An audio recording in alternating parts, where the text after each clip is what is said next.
Okay, great. Thank you. Bismillahirrahmanirrahim. Your Excellencies, distinguished guests, ladies and gentlemen, Assalamu alaikum wa rahmatullahi wa barakatuh. Good morning, good afternoon from Islamic Development Bank here in Jeddah, the headquarters.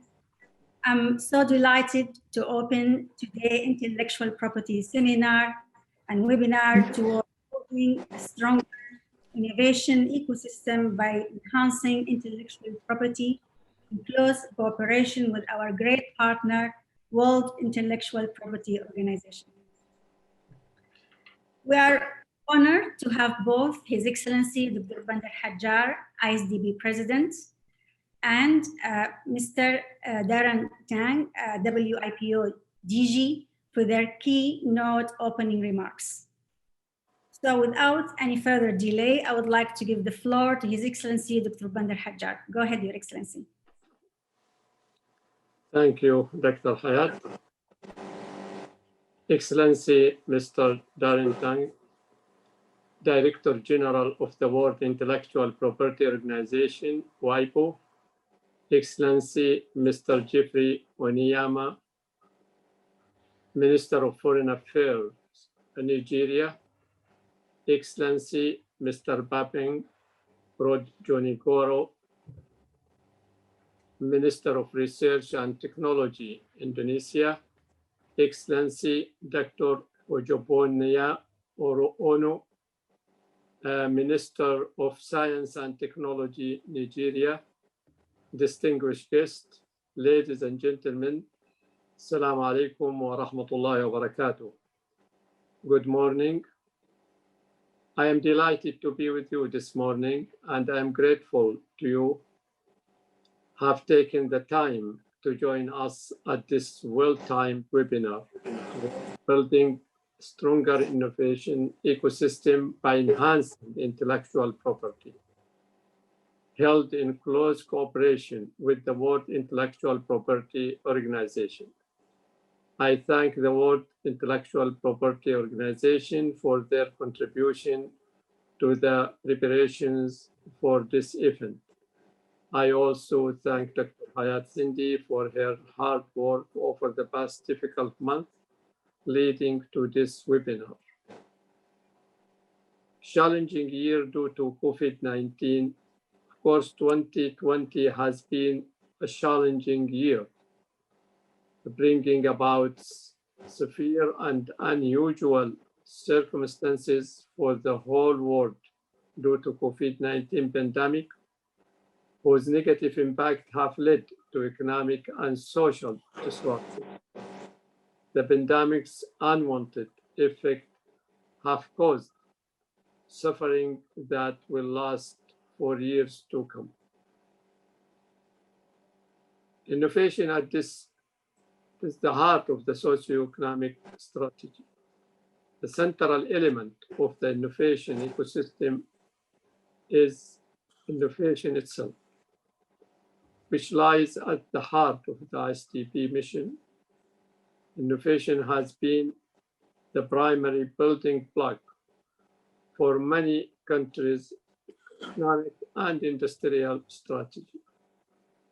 Innovation is equally essential for the most technological advanced nations, the middle-income states and other countries seeking to transform their economies to be more sustainable based on added value. Sustainable Development Goal 9 has recognized innovation as being the fundamental element. IsDB strongly believes in intellectual property's role as a vital option of the bank's operations and strategies that lead to flourishing economic and social development. The economic component of IP is an opportunity for the recurrent use of the exclusive intellectual property rights. This attribute makes it possible to treat intellectual property as one of the main economic development factors of companies and countries today. Higher GDP is well associated with higher IP activities. IP contributes directly to science, technology, and innovations. That's why IsDB envisions the importance of IP not only scientifically, but also economically. The cost of not providing adequate and effective intellectual property protection are high. However, the benefit of establishing such protection are substantial. When businesses are confident that risks are manageable, they are more willing to invest abroad. An essential function of the intellectual property system is to create legal framework whereby developing countries can participate in the developed world economic activity and share in its prosperity. Adapting science and innovation-driven approaches to enhance social and economic development has opened up a new venue for the IsDB toward improving and empowering IP system as far as the member countries are concerned. This involves increasing IP awareness and activities that may fall into the category of capacity building, such as the distance learning program being developed by WIPO, and the creation of a space for exchange of best practice among member countries, and the use of information technology to increase the availability of information about IP system. The IsDB plans to expand cooperation with WIPO to strengthen the national and regional IP infrastructure in member countries, aside from empowering South-South cooperation. This includes supporting actions and projects aimed at creating national capacity in the IP area, which will be beneficial not only for R&D, but also for knowledge sharing and technology transfer. IB established a framework that connects several innovation pillars. IP will safeguard the innovators' rights and protect the social and economic growth by bonding all innovation stakeholders in a legal relationship starting from innovative ideas, conceptualization, until product creation. IsDB will continue supporting innovators, entrepreneurs, scientists, and researchers to develop and secure innovative ideas in their home countries to achieve development goals. Thank you. Assalamu alaikum wa rahmatullahi wa barakatuh. Thank you, Your Excellency, for your great opening remark, and thank you very much for your support all the way by leading IsDB to be the key facilitator with the South-South cooperation for the IP awareness. Thank you very much, Your Excellency. Now I would like to give the floor to the Mr. Darren Tang, the WIPO DG. Go ahead, please. Thank you very much. President Dr. Bandar Haja, honorable ministers, distinguished guests, Salam alaikum. Allow me first of all to welcome you and to recognize the presence of His Excellency, Mr. Bambang Brojonegoro, and His Excellency, Mr. Obanaya Onu, and to also thank them for their participation in this webinar. President Bandar Haja, thank you for your very kind words of welcome. The World Intellectual Property Organization, or WIPO, is very honored by the partnership with the Islamic Development Bank, which goes back more than 15 years to 2004. The recently updated Memorandum of Understanding between our two organizations will, I'm very sure, strengthen this partnership, enable us to undertake a wider range of programs to promote innovation, to promote the use of innovation for the good of countries that are formed and are part of the Islamic Development Bank community. The ongoing pandemic has demonstrated the importance, more than ever, of technology and innovation. Innovation has become increasingly a central driver of economic growth and sustainable development. Young entrepreneurs, local and indigenous communities, small and medium enterprises are playing an important role in all of our economies. Irrespective of their levels of development, countries are adopting new or improving existing innovation policy frameworks.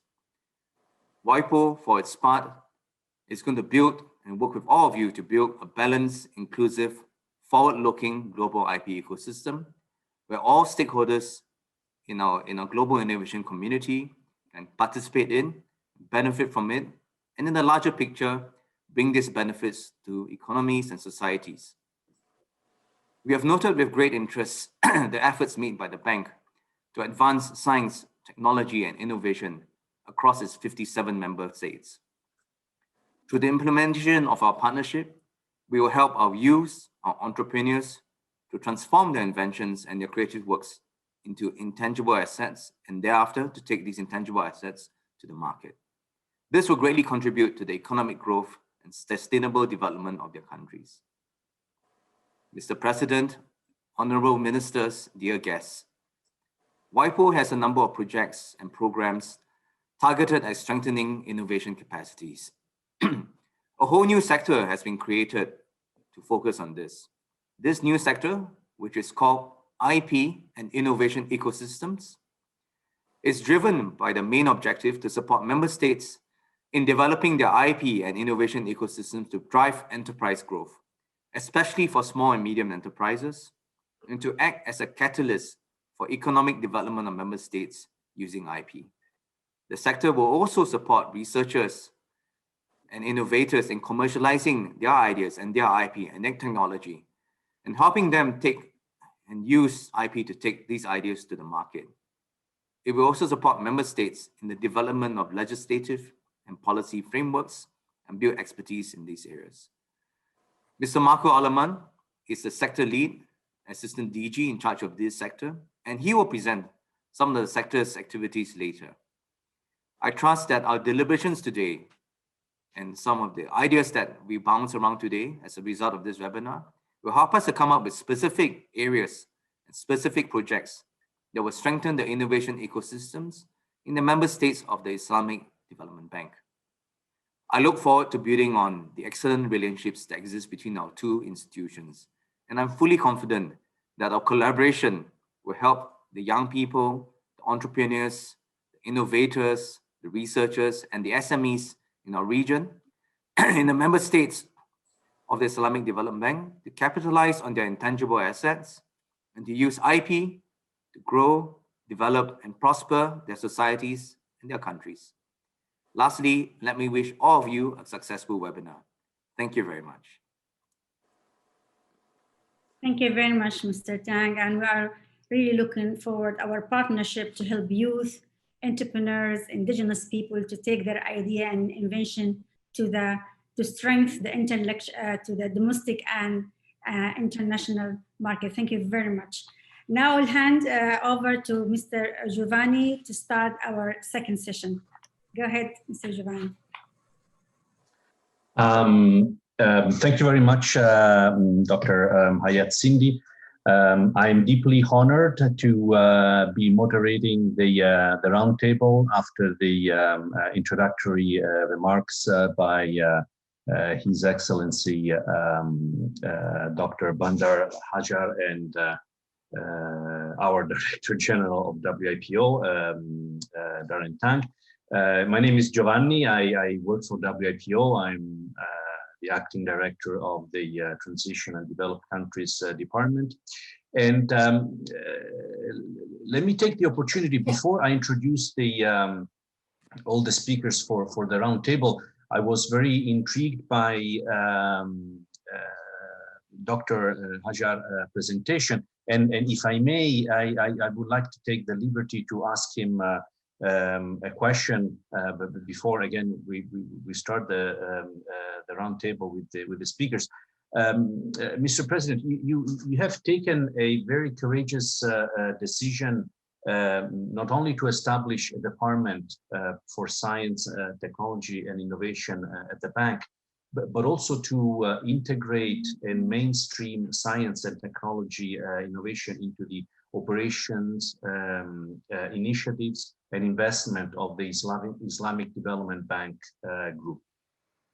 So would you mind telling us how you see science, technology, and innovation contribute to the economic growth and to the social and economic stability of member countries? And since you are also the chairman of the committee of the heads of multilateral development banks, what message would you like to deliver? What story would you tell to the heads of those multilateral development banks? Thank you. Thank you. The central challenge of our time is how to build a sustainable, inclusive, resilient future for all. To do so, we need a substantial reorientation of development to focus more on key sources of growth, including those associated with science, technology, and innovation. We are now living in the era of the fourth industrial revolution, and economic growth is primarily driven by innovation and scientific and technical capabilities determine our ability to provide clean water, clean energy, good health care, and safe infrastructure, and so on. So economic improvement is largely a result of the application of science and technology and innovation. Technical innovation is not a matter of installing devices, but it is of transforming society and its value and principles. So this is very important to focus on. So the way that the whole society, including government, private sector, universities, research centers, all of those must come together and think and work differently. It is a matter of changing the mindset, and this needs certain type of leadership with open-minded people and staff and inclusive way to share vision. So we need really collaboration with all those stakeholders who are playing the role in this ecosystem in order to be able to make breakthrough. So as it is said always, if we want to go fast, we go alone. But if we want to go far, we need to go together. So the challenges, the STI is needed to transform countries from reliance on exporting raw materials to final product that create value added and jobs. So here we need really to focus on science, technology, and innovation. Just imagine the world situation during COVID-19 if we don't have this advanced technology that make us to communicate today together and conduct our business virtually. What will happen? And this is the outcome of STI. And vaccine, another example, the outcome of the STI and so on. So it is not just the Department of Science and Technology and Innovation, but it is on the STI ecosystem. We made access to risk capital available to everyone, which is the fuel of the innovation. We universalize access to risk capital because innovation is considered a high risk transaction from the financial sector perspective.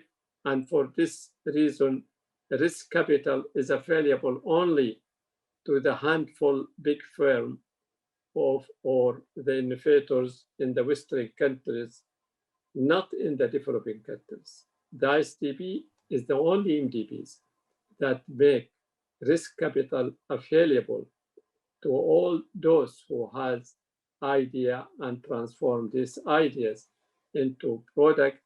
And we created all this ecosystem to help our also member countries to build ecosystem and to make and to facilitate also all the department in each countries to talk to each other.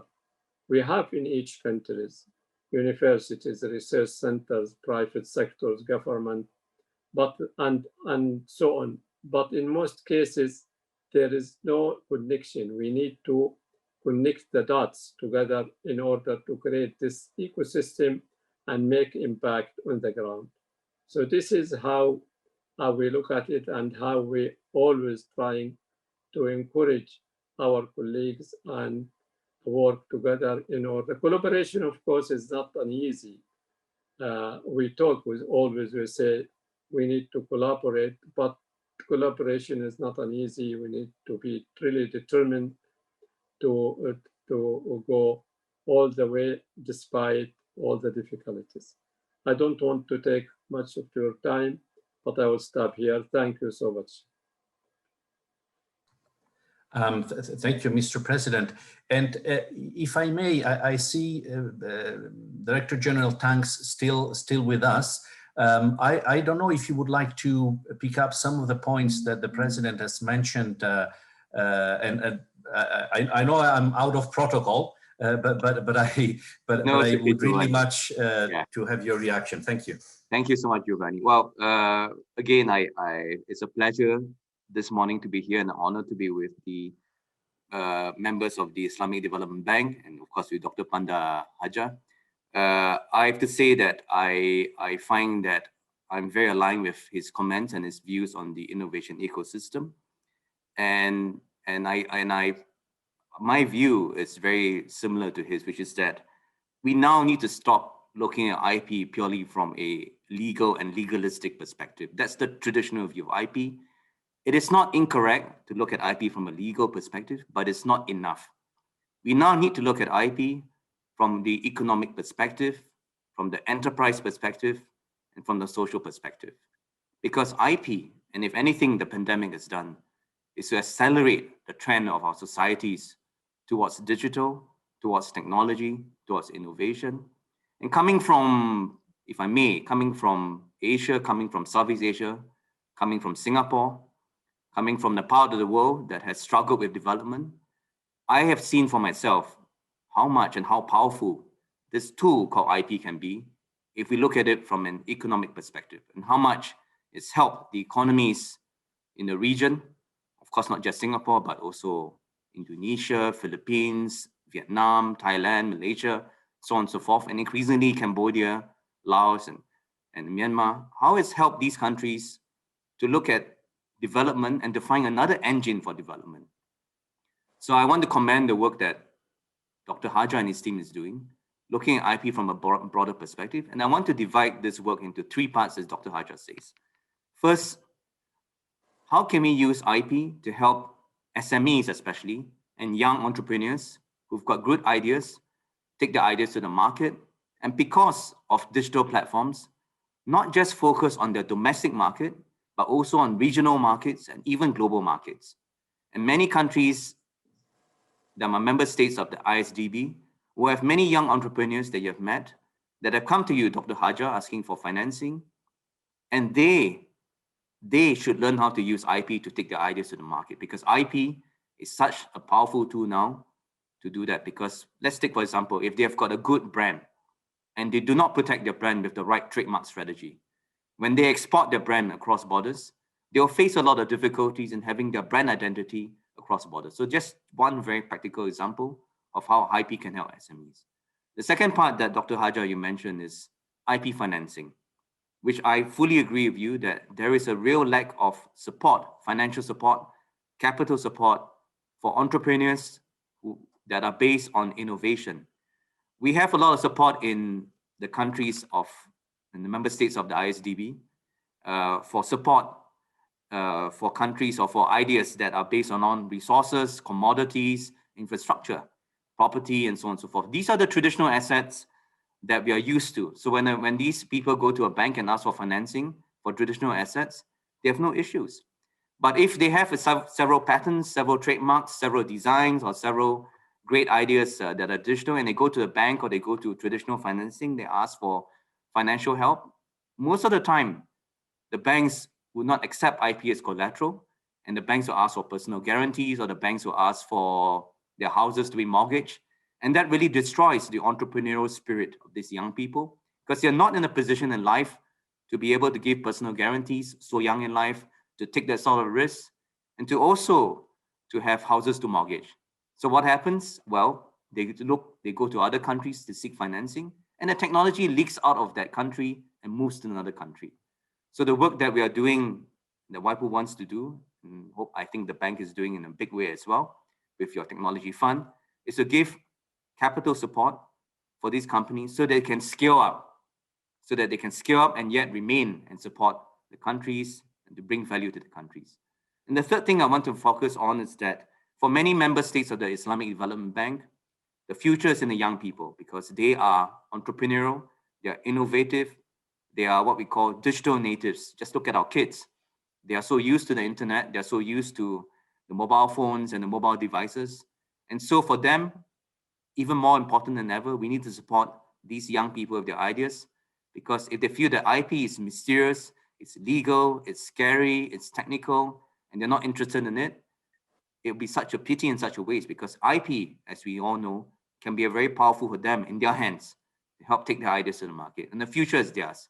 By helping our young people, we help the future of our economies and societies. So I'll just stop here and say that I thank you very much, Dr. Hajar, for your comments. A lot of what you say is very aligned with what WIPO's priorities are. And we look forward to working with you and your team and all the member states as well. Thank you. Thank you, Director General, and thank you again, President Hajar. I think this is an excellent start for our roundtable discussion. And so to begin with, let me briefly introduce our guests. Today is I have to say it's a very intimidating panel of experts and personalities. So first of all, we have already met virtually Dr. Hayyan Sindhi. She's senior advisor to the Islamic Development Bank, president for science, technology, and innovation. Then we have His Excellency Mr. Bambang Bronjonegoro. He will join us, I believe, a little bit later. He was taken by some unforeseen engagement. He's the Minister of Research and Technology, National Research and Innovation Agency of Indonesia, and I would welcome him as soon as he joins us. Then we have Dr. Obgonaya Onu. He's the Minister of Science and Technology of the Federal Republic of Nigeria. Very welcome to him. We have our good colleague, Mr. Marco Aleman. He's Assistant Director General of IP and Innovation Ecosystems sector. As DG Tang just mentioned, this is a new sector for the World Intellectual Property Organization, and Marco has been recently appointed as Assistant Director General of that sector. Finally, we have also our very good colleague, Mr. Bajoe Wibowo. who is the project manager with the Office of the Deputy Director General in the development sector of WIPO. Now, before I give the floor to Dr. Hajar Sindhi, let me take just 1 minute to first give some sort of administrative introduction and reminders. First of all, about time. So the way it works is that each speaker will be given 5 or 6 minutes for their presentation. I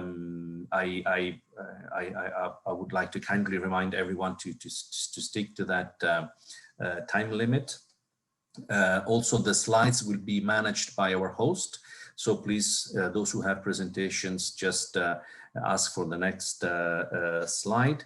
And then to everyone, if you would like to ask questions, please do so. There is a chat box, and you can address your questions at the host address that is called _questions. So it's pretty obvious. And finally, I would like to mention that we have some guests who are members of the advisory board. They're members of the scientific advisory board of the Islamic Development Bank, and I would like to really welcome them. We will be very happy to take their questions. They can intervene directly at any time if they have comments or questions that they would like to ask, and I will be very happy to give them the floor.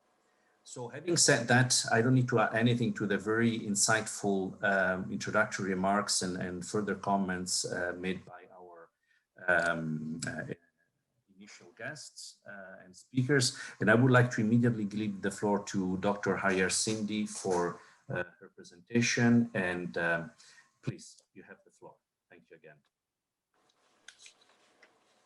Thank you very much. Thank you, Mr. Giovanni, Your Excellency, Dr. Bandar Hajar, Director General, Your Excellency, Dr. Ono, and Your Excellency, Dr. Bajoe Wibowo, Dr. Mark, Bio, and everyone. Bismillah ar-Rahman ar-Rahim. Assalamu alaikum. I'm honored to be part of this webinar as a key initiative, and also already practically happening at the Islamic Development Bank. Go ahead, next slide, please.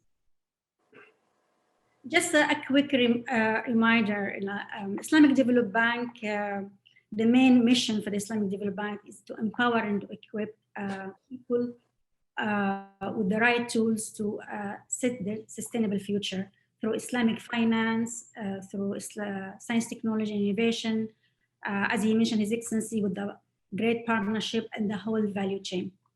Next one, please. And as you know, in 2015, UN realized that when they launched the Sustainable Development Goals, science, technology, innovation will be always at the heart of it.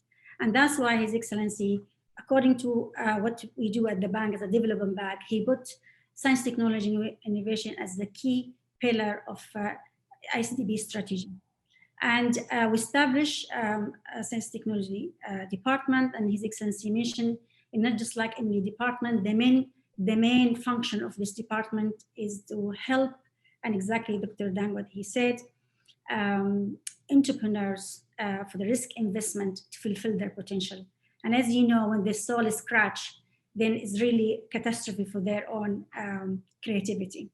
And also one of the key thing of this department is really help our member countries, and exactly what we're doing with the IP partnership is help them with the innovation ecosystem in the whole sector, in the whole activities in the country. The third one, and is very important as well, is how we can cascade and how we can integrate the power of science, the power of innovation and technology within all the Islamic Development Bank project and initiative. Next one, please.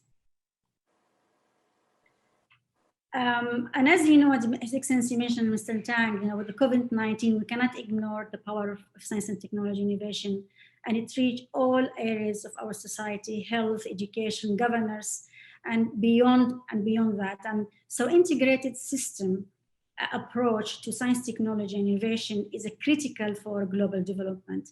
Next, and that's why we establish two main initiatives, which is from these two initiatives, we cascade many different ideas. And one of them is we call Engage Platform. Next, please. And the main function of this Engage Platform is how we can create online ecosystem of innovation for entrepreneurs, indigenous people, private sector, government organization, and so on, to be able to have this integrate and have that secure environment to be able to address certain challenges that like food security, quality education, health, water sanitation, innovation, and renewable energy. Next one, please. And so the main thing of this Engage Platform is how we can transfer technology was a key thing, and exactly what IP really main function. And also how we can match make. I mean, that's exactly what we're trying to find out. What somebody doing in Senegal can be helped in Malaysia and so on. Something doing in Singapore, we learn from there and we can see our match and how we can exchange idea. And the third most important thing, exactly what both the DG and His Excellency mentioned, how we can have help our entrepreneurs, which is they are really going to help the domestic and international market. So we devoted a seed money, which is what we call, next please, Transform Fund with $500 million fund. Next one, please. And it's the Endowment Fund, and the main function of this fund is really to give seed money to all level of innovation, starting from proof of the concept, scaling up, commercialization, and capacity building. All aspects of innovation are crucial because we vary as our country from South-West, and we're so we're so lucky to also to partner with the external investment arm like the Franklin Templeton, and we have custodian like Standard Chartered, and as he mentioned, Giovanni, we have an amazing two independent board, the board of trustee and the scientific advisory board. And when we start the fund in 2018, everybody said, you know, to create that ecosystem and fund money, fund ideas from the South, you know, from the developing world, you won't find ideas. People suffer from famine, killing viruses, catastrophes. But guess what? If you can see here from the slide, we received more than 14,000 application interests from 176 countries. We accept ideas from anyone. It doesn't matter nationality, gender, religion, because we are here unite to help humanity. And it's really a win-win situation. We found that people from Stanford University who have a great ideas to help autism children in Bangladesh, and we help people from Canada to help, you know, people in Pakistan with the diagnostic for COVID-19. So that's the whole idea of the Transform Fund, and with the support of His Excellency, we managed to get that far. Next one, please. And just take you through next one. Last year, 2020. Now go back, please. We have dedicated our Transform Fund to COVID-19. We really challenged the research institution, researchers, scientists to come with idea for the low diagnostic, low treatment for COVID-19, for capacity building for the whole health value chain. And we received a huge interest. And so far, we have about now 95 enterprises, all about funding them to fulfill their potential, to see their ideas in the hand of community. And the whole, as I mentioned, the whole spectrum of innovation. And we are helping gender. So we have 50-50. We give also priority for help women.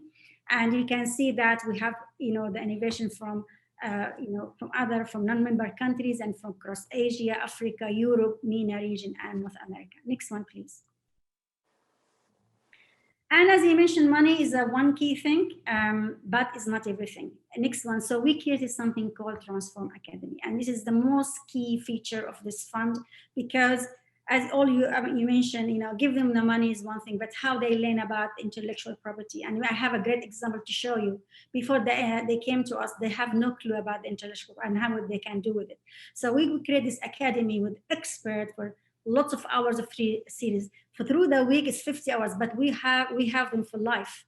we mentor them for life, and about how they help them with the business model, financial model, execution, how to build their team, how to scale up, how to understand about intellectual property, how to understand about media, communication, how to address investor, and how I really channel that to the Sustainable Development Goals. Next one, please. Next one, please. Yes, and this is a picture of what we had in Cambridge, and also next one, please. Also the Islamic Development Bank, what is really doing is how we can celebrate science and innovation across our member country, and with the private sector, government, entrepreneurs, NGO, and how we address certain challenges. Next one, please. So we had our first multi-stakeholder conference. And here we have the Transform Fund in Cambridge, and we address a challenge like Sustainable Development Goals number 11, which is smart cities, and how we can build, robust smart cities for our member country. And you cannot have a frame or indicator about what is the perfect model. So we really now we engage with the, all our member countries about their own ideas and how we can figure it out to make a secure place for women and children, and human accessibility, right accessibility for water, education, transport, and health. Next one, please. And the first time we took that over to the developing world in Senegal, and that's the true example how really, His Excellency Dr. Bandar Hajjab promoting how to help our member country for the ecosystem of innovation. Next one, please.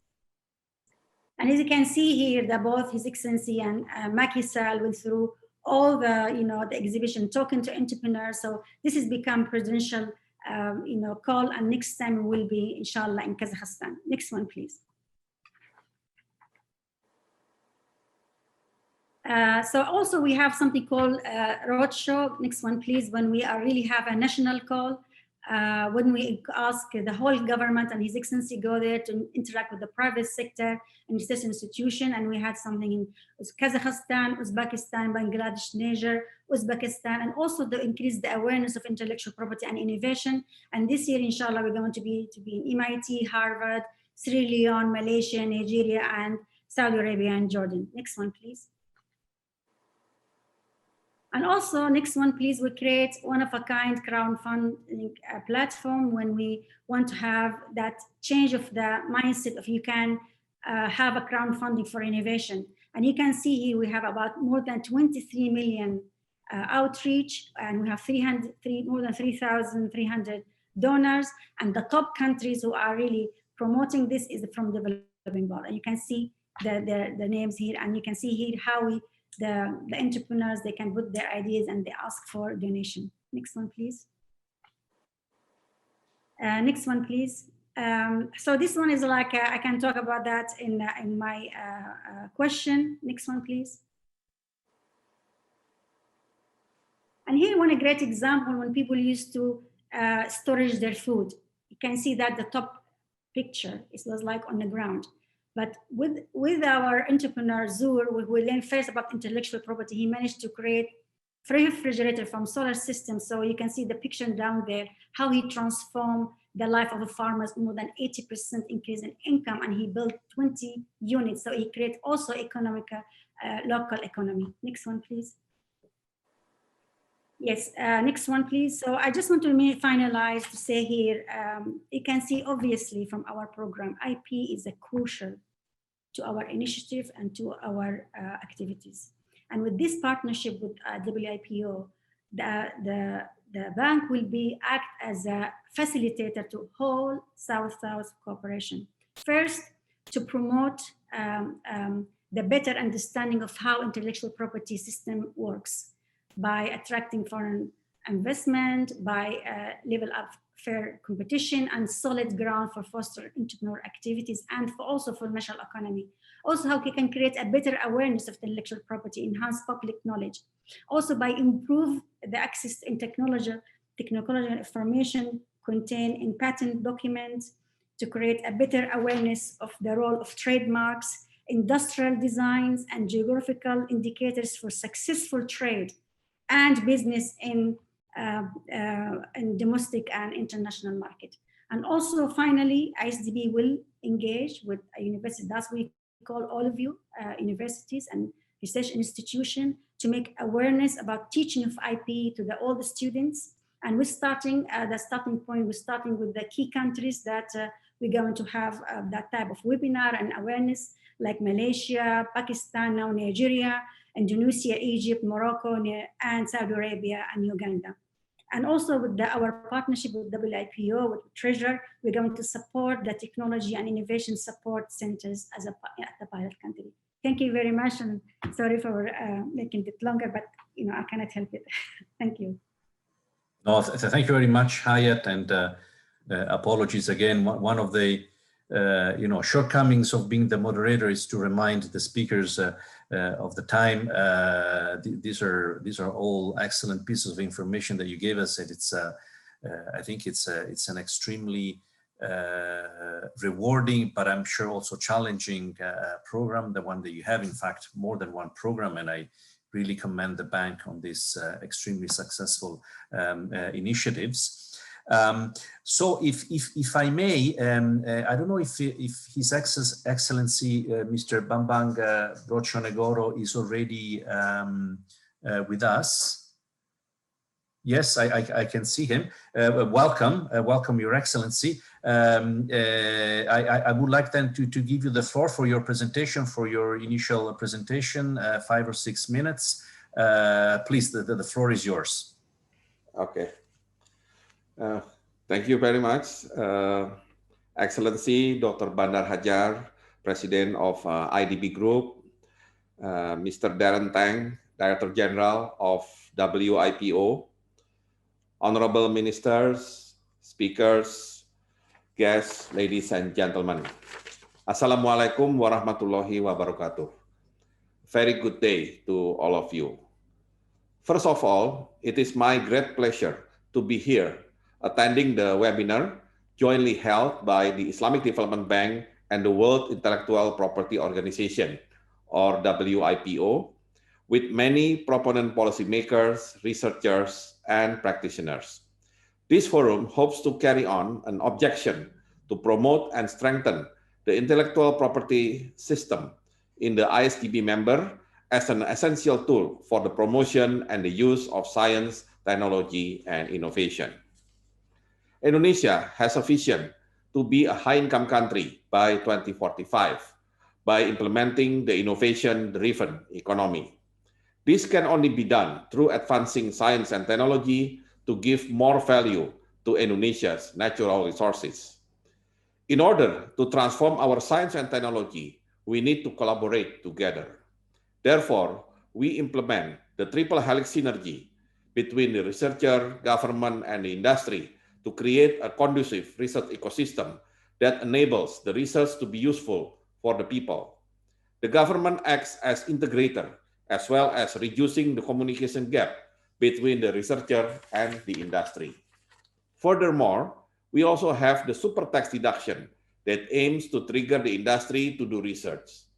Indonesia's research and development expenditure allocation still dominated by the government. Therefore, we hope with this policy, it can give the incentive to the industry to do research, which eventually will add more value to their products. The role of intellectual property is essential to foster innovation.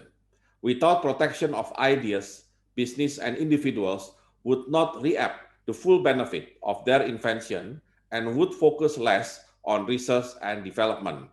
Therefore, we need to ensure the protection of intellectual property, as it is also important to maintain the research and innovation ecosystem.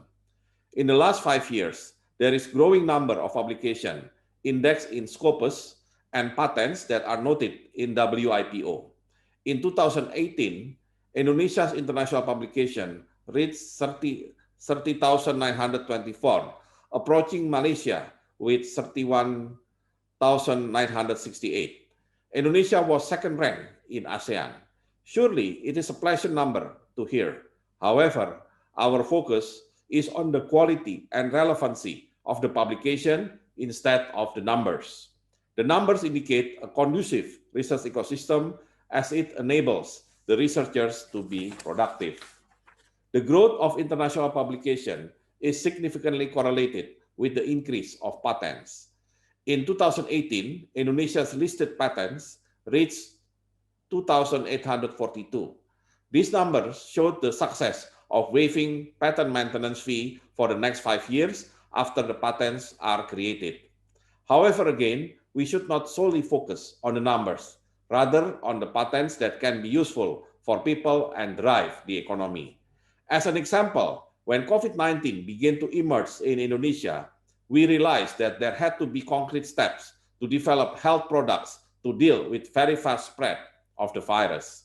Governments worldwide are walking a tightrope by seeking to limit economic damage with minimum risk to public health and healthcare system. Research can and should properly inform policymakers and provide both guidance and practical support. We initiated the Consortium of Research and Innovation for COVID-19 as a form of collaboration between government, university, and industry. The consortium is able to go through a series of stages of innovation, starting from design and prototyping, validation, registration, production, and commercialization in a relatively short time. Some products of consortium, for example, PCR test kit or reagents for PCR examination, ventilators, mobile lab, biosafety lab 2, artificial intelligence software application for COVID-19 detection based on CT scan and X-ray data. Thanks to extensive R&D of the university, the consortium can also produce Genos, which is a COVID-19 detection tool through exhale breath. It already has marketing authorization and can be widely used by the people. Certainly, we continue to do several stages of improvement and refinement. Besides, we also have several example productive intellectual property right from lab to industry, such as mangosteen product, vaccine for avian influenza, dental products, and catalysts that have acquired the patent certificate so that the individuals involved get the most benefit out of their product. Therefore, with the increasing trend of international publication and number of patents, now it is the time to ensure the ideas can be commercialized to the market. Through this conference, we hope that the issues regarding the protection of intellectual property are getting more attention. As Indonesia aims to be an advanced economy, protecting intellectual property is one of the key elements to create a conducive research ecosystem, so Indonesia can shift from a resource-based economy into innovation-driven economy. Stay healthy, everybody. Thank you very much. Wassalamualaikum warahmatullahi wabarakatuh. Thank you, Excellency, for your presentation. And I also have to commend you about your perfect timing. And thank you for the examples that you gave us. And I think we can all particularly appreciate the efforts of international cooperation as a way to deal with such global issues. And cooperation is, of course, something that it's very easy to say or to call for, but I think it takes a lot of effort, energy, and commitment to implement it effectively. So thank you very much for your presentation. So at this point, it is my pleasure to introduce again Dr. Ogbonnaya Onu, Minister of Science and Technology of the Federal Republic of Nigeria. Please, the floor is yours for the initial presentation. Thank you.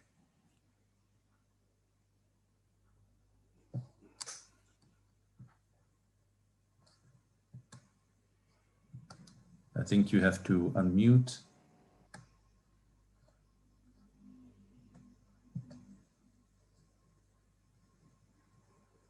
You can unmute your mic. Sorry, it still looks red. Okay, perfect. Can you hear me? Thank you, perfect. Thank you very much. All right. So first of all, I would like to say that my minister, the Honorable Minister of Science and Technology, Dr. Ogbonnaya Onu, is unavoidably not available for this function as at now, and he has asked me to extend his apologies first. My name is Dr. Adamu Tandama, and I am representing the Honorable Minister of Science and Technology, Federal Republic of Nigeria, Dr. Ogbonnaya Onu. Your Excellency, the President of the ISDB, Your Excellency, the DG of WIPO, other participants, Mr. and Giovanni, we thank you very much for allowing us to participate in this conference. Let me just start by saying that, next slide, please go next slide. The Federal Ministry of Science and Technology is the only ministry in Nigeria that is charged with responsibility of technology, promotion of science and technology. And it is a service ministry that of the federal government that interacts with all other agencies and organizations on matters concerning the science and technology. Now, concerning the subject matter of IP, IP services and infrastructure, the ministry under the present Honorable Minister of Science and Technology, Dr. Ogbonnaya Onu, has initiated a number of projects that are actually supporting the IP in Nigeria. First, the ministry produced a roadmap from up to 2030. It is called Science, Technology, and Innovation Roadmap up to 2030, which actually seeks to enhance or bring about the importance of IP in whatever we are doing. The second thing is Presidential Executive Order 5. This Presidential Executive Order 5 seeks to give preference to Nigerian professionals in every contract within the country. And so those with the IP, of course, they are the ones to benefit most. It also came out with another document, the National Strategies for Competitiveness in Raw Materials and Product Development. And these are just some of the few initiatives that the ministry has taken. Next slide, please. Now, the ministry has got 18 agencies under it, and all these agencies work together to implement the policies of the Federal Ministry of Science and Technology. Next slide, please. Next slide. Okay, one of the agencies of the Federal Ministry of Science and Technology is the National Office for Technology Acquisition and Promotion. That's my office. That's the office I come from. I'm a director of the Director of Facility Services of the National Office for Technology Acquisition and Promotion. And there, the office is charged with regulation of transfer of foreign technology to Nigeria and also promotion of locally generated technologies. And we all know that foreign technologies are being transferred through intangible assets. That's where IP is playing its most role. So the National Office for Technology and Promotion, in promoting local technologies, also promote the culture of intellectual property. When we came in 2006, to be precise, when we were trying to promote the culture of IP in Nigeria, we realized that the Nigerian institutions, especially scientific institutions, the researchers and the inventors actually were not giving due regards to the issue of IP. And therefore, we contacted that time the WIPO, and through the Honorable Minister of, now the Honorable Minister of Foreign Affairs of Nigeria, Mr. Geoffrey Onyama, one of the employees of WIPO then actually helped us in facilitating or in promoting the culture of IP within the tertiary institutions of Nigeria. Next slide, please. Yes, so when we're talking about the IP infrastructures and what are we actually looking at? We're looking at the physical infrastructure, and this is made of the buildings, the power, water, laboratories, and the rest of things. These are enablers. These are things that actually breed innovators. And we know that innovators are the ones that create IPs and researchers also. So they create IPs. So the physical infrastructure actually are the ones that breed the IP creators. And here in Nigeria, we have quite a number of them.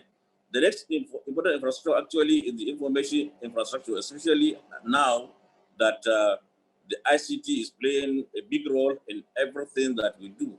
And we also have to look at the technology infrastructure, whereby the network and other things will come into play. Now, perhaps what we see, especially for developing countries, is that the finance infrastructure, the market business support, and all the legal frame also are key things that must be looked into. Next slide, please. Next slide. Hello, okay.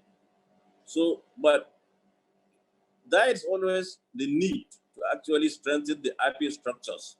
Now, it is also when the IP structures are strengthened that we have robust and vibrant research activities, that we have high patents turnover and from our research activities, and we actually showcase our technological competencies, and we have sustainable homegrown solutions, and there it leads to wealth creation among the majority of the population. Next.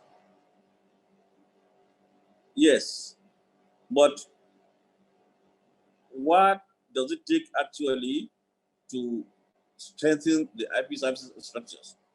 Because it's not enough that you have the physical infrastructure.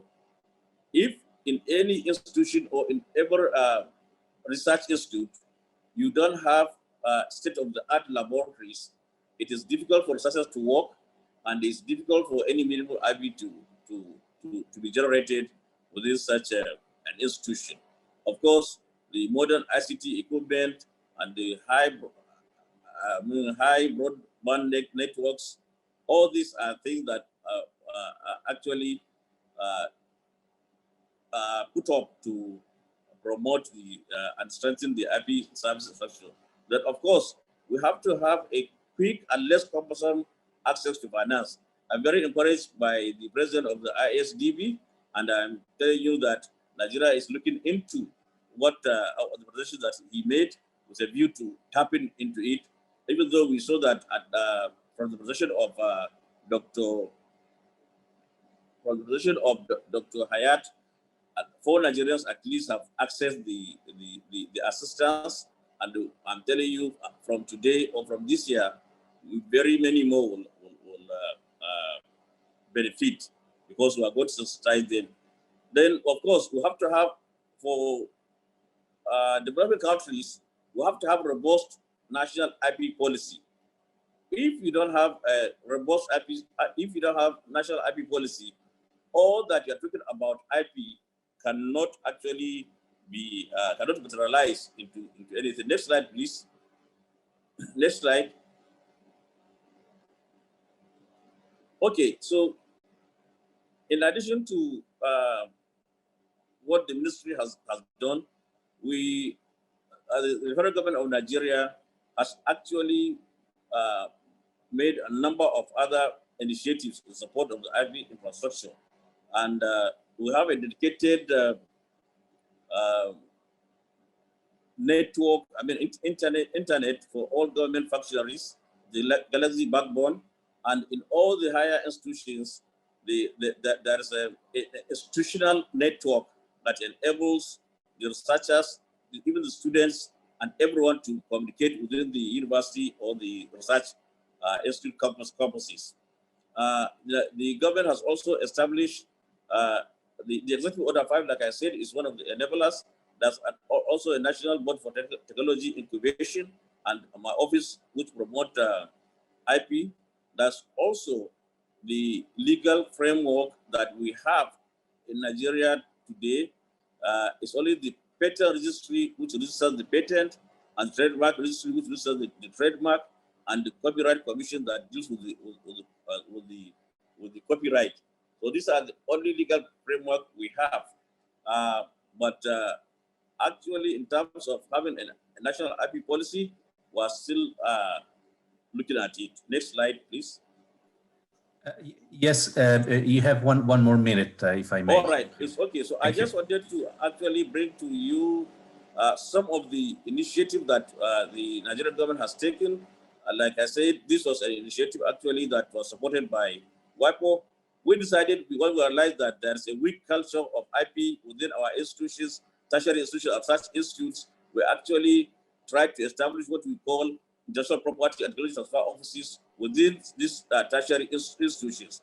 And we supply state-of-the-art IT equipment and furniture, and then the institutions provide the ability to house those equipment and furniture. And you can see from since 2006 to date, we'll be able to establish in federal universities, state universities, private universities, polytechnic research institutes, and military institutions and teaching hospitals. So we have been spreading and we're going up. We will not stop and we'll cover all the institutions, tertiary institutions in Nigeria. Go ahead, please. Next slide, please.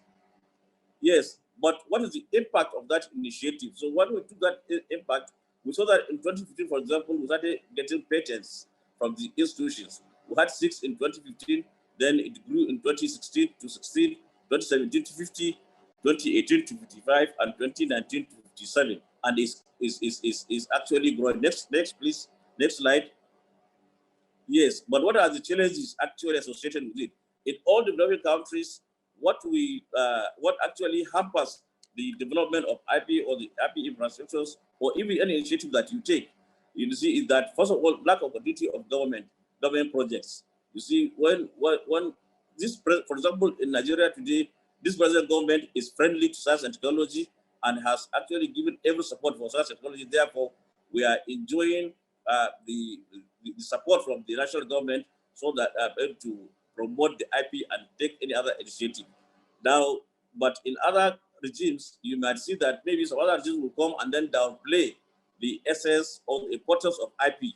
In fact, they start by downplaying the essence of the science and technology ministry. That now, if you downplay the essence of science and technology industry, of course, you will not see IPs. IP will not be coming. And there's also absence of national policies. And like I told you, even in Nigeria here, we are just working with WIPO to see how we can actually have a national IP policy.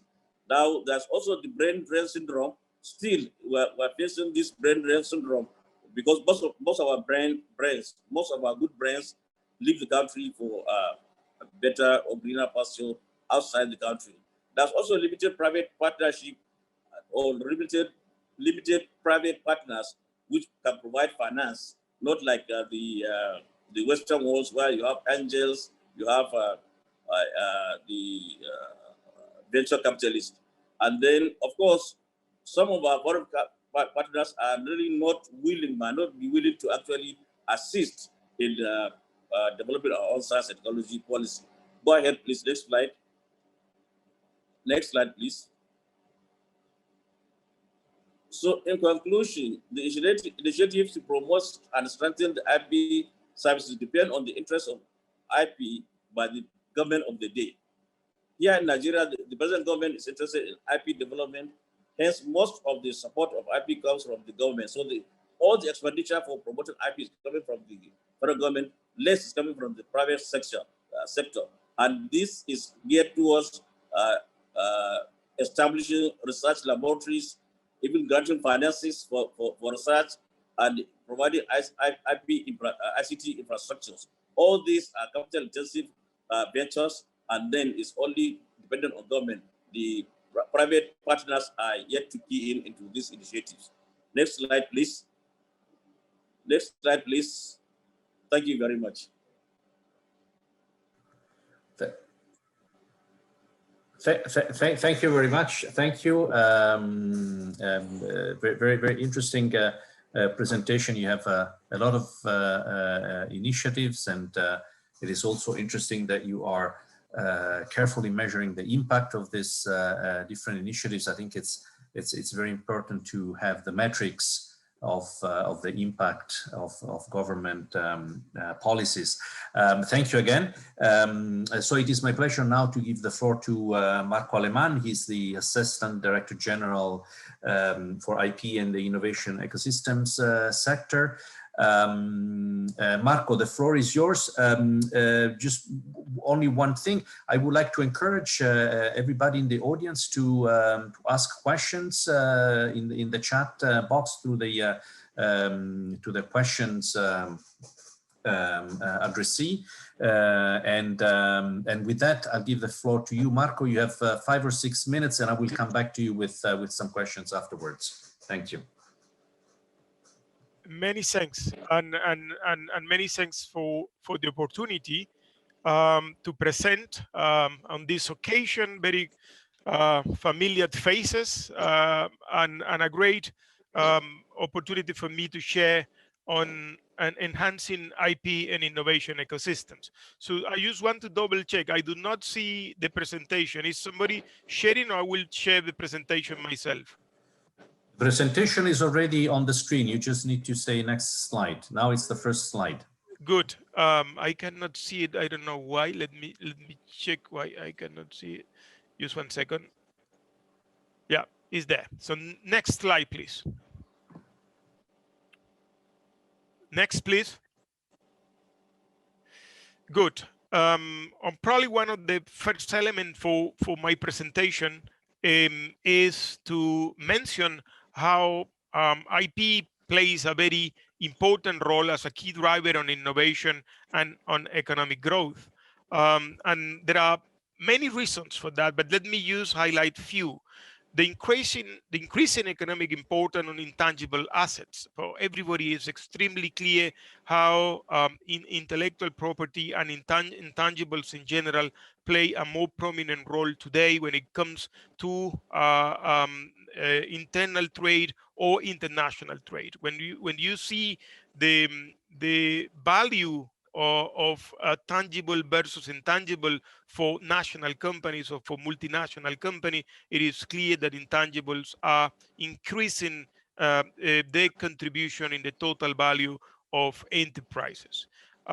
Intellectual property protection is a key driver of innovation and economic growth. That is a statement very clear to everybody involved in policy development at the national or at the international level. It is clear that what we see in our organization is how innovation policies is playing a more prominent role every day in order to design the different mechanism for economic growth in member state of the organization. So from an initial use interest in how to conduct innovation to the reality we are facing today with innovation is at the center of many of the national policies. It is certainly a way forward in which IP is at the same time gaining in prominence in terms of policy design and in terms of attention for policy makers. It is also clear that intellectual property protection and enables firms to capture and monetize the value of innovation. It is clear that while a number of actors may be ready to conduct research and development without interest in getting exclusive rights, the reality is that the majority of actors, particularly those coming from private sector, are interested in capturing the outcome of that innovation and be able to get the economic benefit that comes from it means to monetize the outcome of that innovation. Without intellectual property, both capture and monetization will almost be not possible. Intellectual property also promote foreign direct investment and technology transfer. There are a number of studies that shows the direct relationship in between both IP protection or adequate IP protection and direct investment and technology transfer. There may be some doubts in a number of jurisdictions. Well, despite adequate IP protection, direct investment is not happening, or technology transfer is not happening at the right level. And then, of course, in those situations, a number of other issues needs to be analyzed, because it's not only because you have adequate IP legal system that both direct investment and technology transfer will happen. There are many other elements of the economic environment and the business environment that need to be put in place for these two to happen. But what is clear to me is that if all those elements are there in place, but you don't have the appropriate IP system, then there are high possibilities that both direct investment from abroad and technology transfer be hindered because of the lack of this appropriate IP legal framework. Next slide, please. Next slide, please. Next, please. In WIPO, the Director General, previous please, in WIPO, the Director General of WIPO, Mr. Darren Tan, proposed to member states, and it was approved, the creation of an entire new sector. The sector called IP and innovation ecosystem. In that sense, it is clear that promoting innovation is going to be a priority of this organization, is a priority for WIPO Director General, Mr. Tan, as you listened in his presentation a few minutes ago. And the establishment of this new sector is indicating that the organization is moving in that direction. What the sector intends to do is first support decision maker through evidence-based research and analysis, because we know that in many jurisdictions we are convinced about the positive contribution on IP, but what we need is evidence that show us the different implications and the different consideration that needs to be made. And we are committed to do that and to keep producing very important documents for decision maker that we know are very useful, but we are committed to do more and better in that sense. Secondly, designing, developing, and supporting IP ecosystems. We know, and with the Islamic Development Bank experience, it is very clear that the starting point is having the legal system in place, and then having the adequate tools to promote innovation and creative ecosystems to work, and finally giving the appropriate support to the different actors. It could be small and medium-sized enterprises, it could be universities, to be sure that they will get benefit from the existence of those ecosystems. And finally, enabling small and medium-sized enterprises and other IP users to maximize the value of the IP. We have the experience of a number of actors and stakeholders that after having IP rights, they are able to do business in a more positive situation, because this is exactly what IP is about, is giving competitive advantage to those right holders. But not everybody knows how to get the maximum value of the IP. And not in all jurisdictions, the institutions are there to help those stakeholders to get the maximum value of IP. And that is one of the main drivers of our sector, helping both governments and stakeholders to get the maximum of IP. Next, please. Next, please. Next. In that sense, we support, in general, three main actors: the academic sector, the private sector, and the government sector.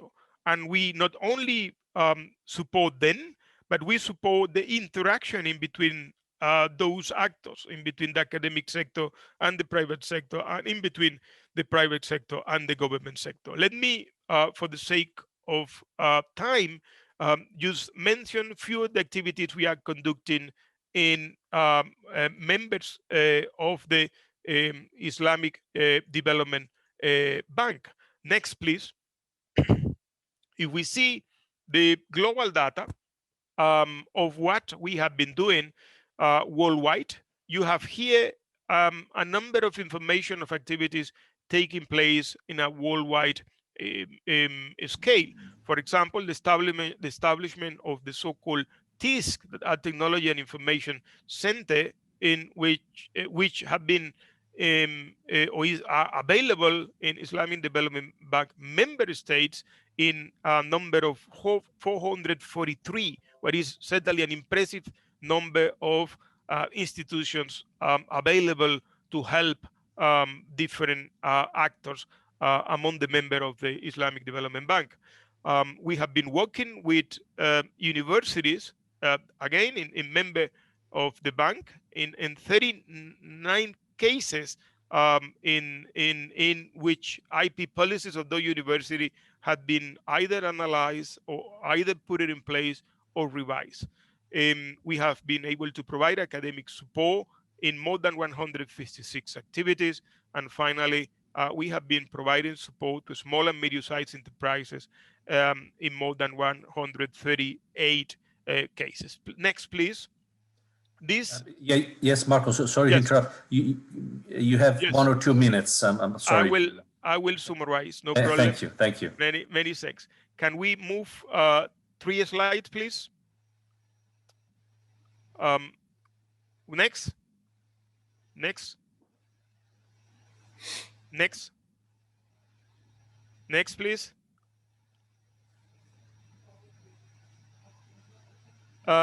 In that graphic, you will see the different activities that have been undertaken in member of the bank in the different regions. And as you can see, the presence of the organization is quite active in those countries. And what we are looking forward is the possibility of identification jointly with the authorities of the bank in order to fine-tune joint program that allows youth members to get better benefit from what the organization is doing. In that sense, what we are looking forward is to support youth member countries in a cost-effective integration of IP into the different innovation ecosystems. We will be looking forward for establishing a joint working group in order to develop mechanisms for the usage of IP as an asset class. And we will be more than happy in assisting you and through you member, in the establishment of technology transfer hubs in the different countries. So glad to be here today in this occasion, and looking forward for occasions to define in a very concrete manner what are the tips of the type of actions that can be put in place to help member states and stakeholders in those member states to get better benefit from the innovation ecosystem and the creative ecosystem. Many thanks.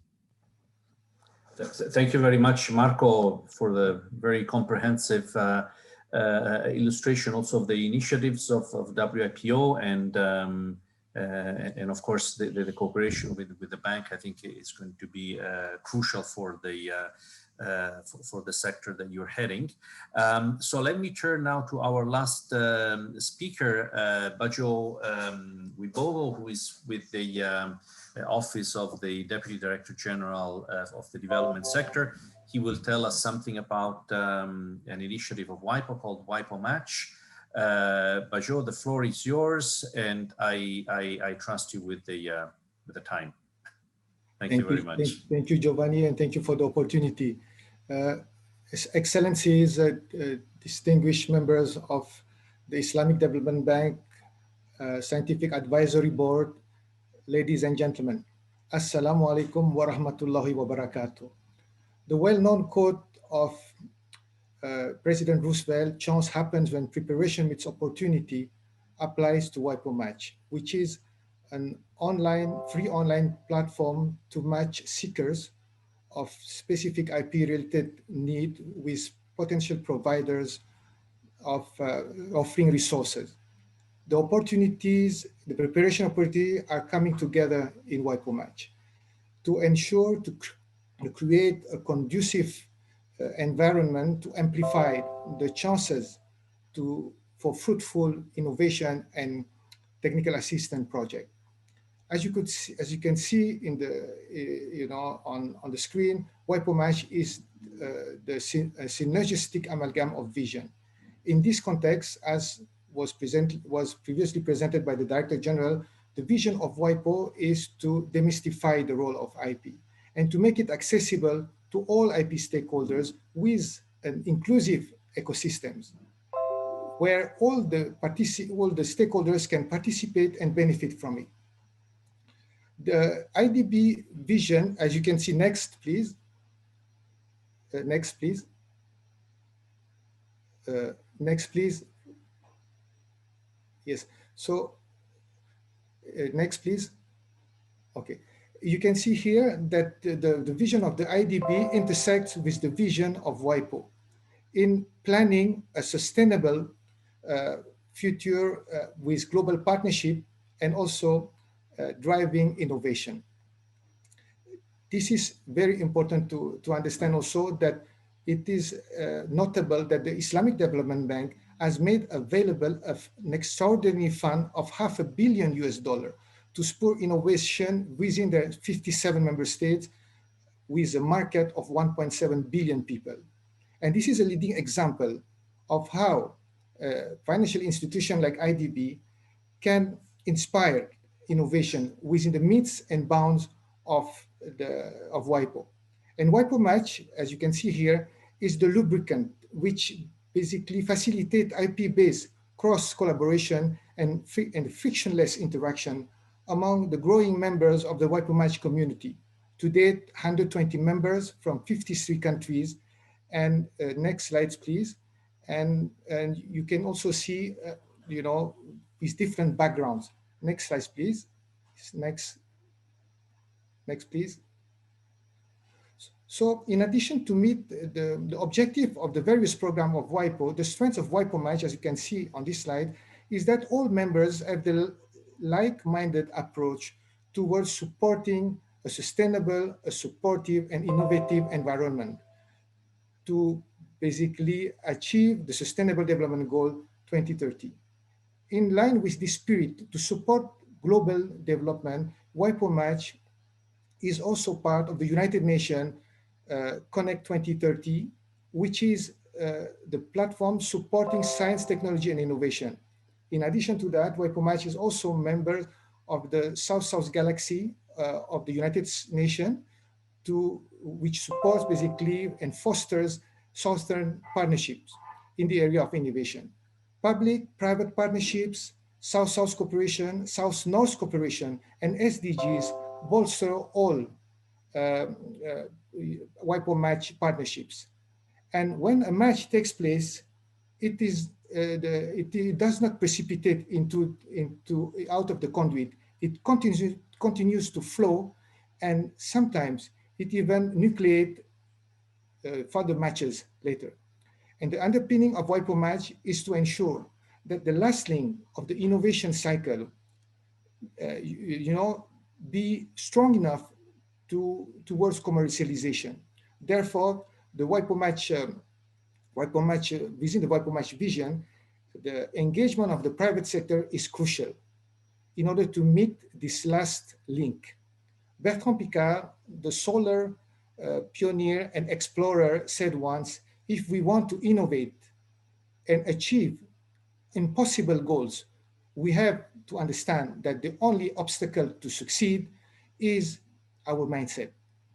Today, with our valuable network, experience, and good willingness to work together between WIPO and the Islamic Development Bank and the different programs, we will be stronger if we stand together, not only in terms of financing, but also in terms of maximizing the resources to make towards sustainable, profitable project everywhere in the world. We are Match, WIPO Match. Thank you. Thank you, Bajoe. Thank you very much for your presentation. So we have come to the question and answers part. We are running against time.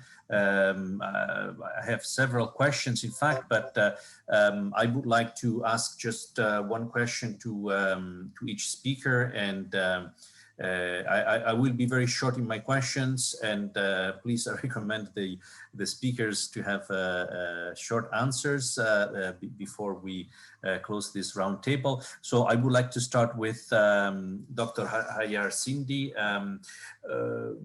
So as you've also mentioned in your presentation, you have created a successful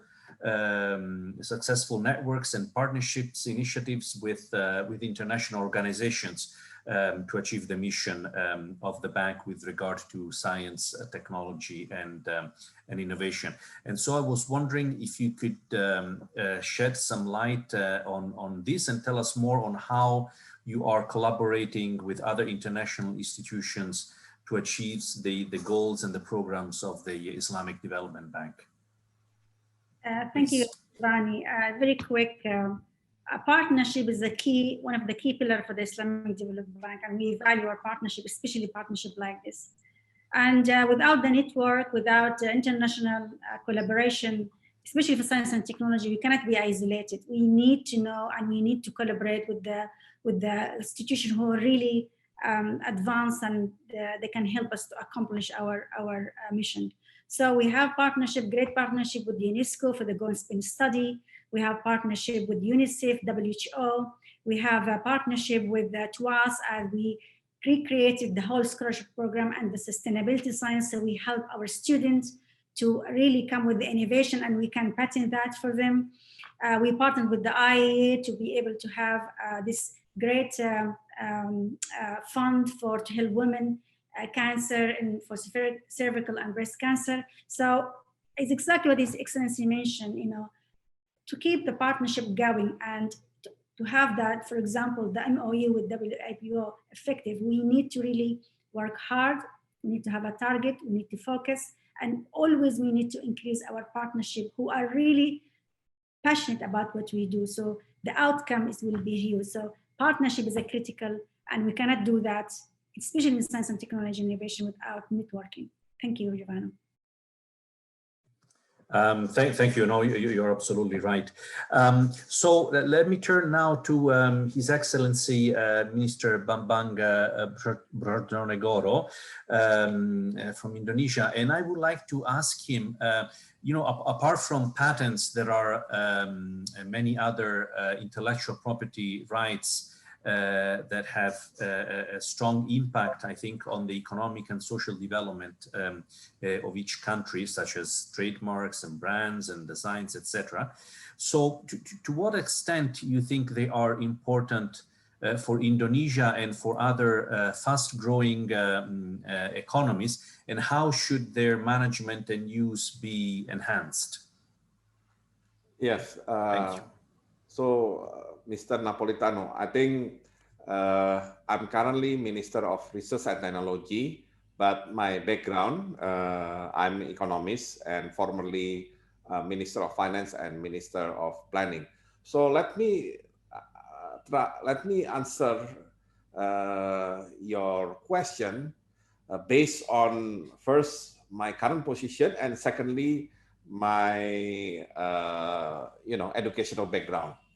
From my perspective as Minister of Research and Technology, of course, patent is the most important one, because as you know, once we have the, let's say, invention, and any researcher come up with something, then we need to secure their property right through the issuance of patent. And of course, the next step, especially in our ministry, how to downstream the patent into something that will be taken by the industry or by the business. So in this case, the licensing of the patent will be kind of the most important thing that we have to generate in Indonesia in order to bring Indonesia into innovation-based economy. To answer the second part of your question about trademark, brand, and everything else, I think this is more relevant to my colleague, Minister of Law and Human Rights, because the Director General of Intellectual Property Rights is under the ministry. But in my observation as an economist, brand especially is very important. In fact, the weakness of Indonesia, we might generate a lot of patents. Some of them have been licensed to the commercial, but we are still weak in terms of securing the brand and creating the global brand of Indonesian products. And the reason, not only from the research and development side, but also on the industrial side, as well as legal protection. So sometimes the Indonesian innovators, although they come up with good products, but they do not have a strong willingness to come up with the strong brand that will identify their products and making their products globally competitive. So I think if I follow what happened with the brand, especially, there have been some kind of legal dispute about brand A against brand B, but at the same time, I also noticed that our brand identification from Indonesia is still weak at the global level. It might be strong at national level, but it's rather weak at the international level. And sometimes, as you can see, you don't see many so-called Indonesian brand in the market. Both offline market as well as online market. I think that would be my response to your question. Thank you very much, Excellency. Thank you very much. I'm afraid we are really running short of time, and I have to wrap up the roundtable. I would like to thank again all the speakers for their participation. This has been really enlightening under so many aspects. And so it is my pleasure now to give back the floor to His Excellency President Hajar, please. Or was it to you, Hayat? You have to unmute. Dr. Bandar Hajar, he would like to say final remarks. Yes, final remarks. Please, Your Excellency. Okay, first of all, I would like to thank Mr. Tang for his participation and for his support. And we are looking forward to seeing our partnership to help youth and South countries to fulfill their potential for their communities towards stronger economic sustainable future. And also my thanks extended to all participants on this webinar for their excellent and informative overview on the excellent work that IsDB is doing in connection with innovation and technology. And also, once again, I wish all the participants very best for this, for the webinar, and look forward to collaboration between IsDB and WIPO to support SDG and South-South cooperation, and ultimately to make the world a better place. Thanks so much again. Wassalamu alaikum wa rahmatullahi wa barakatuh. Thank you very much, Your Excellency, and thank you, of course, for finding the time to stay with us up until now. So, Hayat, I think the floor is back to you, and thank you very much again. Thank you very much. First, I would love to thank His Excellency for making IsDB as a leader for create that or facilitate the ecosystem of innovation. Not an easy thing. And we started that with Tunisia when we invited with the help with the WIPO, when we had 25 countries, the intellectual property officer and the technology transfer officer, and exactly, not just only the legal right, but also how we can take the idea to commercialize. for the economic stability. Thank you, Dr. Bandar. I want to also thank His Excellency Dr. Bajoe Wibowo for his time, for his amazing remarks. And we're looking forward to work with Indonesia, and hopefully we can have roadshows soon there, and we have the summit of the multi-stakeholder in Indonesia. Thank you, all the Ministry of Nigeria and Dr. representing the ambassador. Thank you, Mark. Thank you, Dalila, and thank you, Giovanni, and thank you, Vladimir and Bayo for all the help throughout this. And we're looking forward for the next webinar. Also, I want to thank the team with the STI strategy at the Islamic Development Bank for the hard work. Ahmed Al-Drahim, Mohammed Habbara, and the rest, and Saud and Noura. I'm so delighted to see, and I can see the comment I have here, how people really proud to see Islamic or institutions like both these institutions are really leading the way to help our member countries, not just only to understand the right to innovate, but also the right to use technology, because a lot of people lack that understanding. If you cannot innovate, doesn't mean you cannot use the technology, and that's the deprived from that. And that's we love to help as the Islamic Development Bank. Thank you, everybody, and look forward to the next webinar. Keep sending us the questions, keep sending your comments, and we love to collaborate and we love to partnership with you. Thank you very much. Thank you.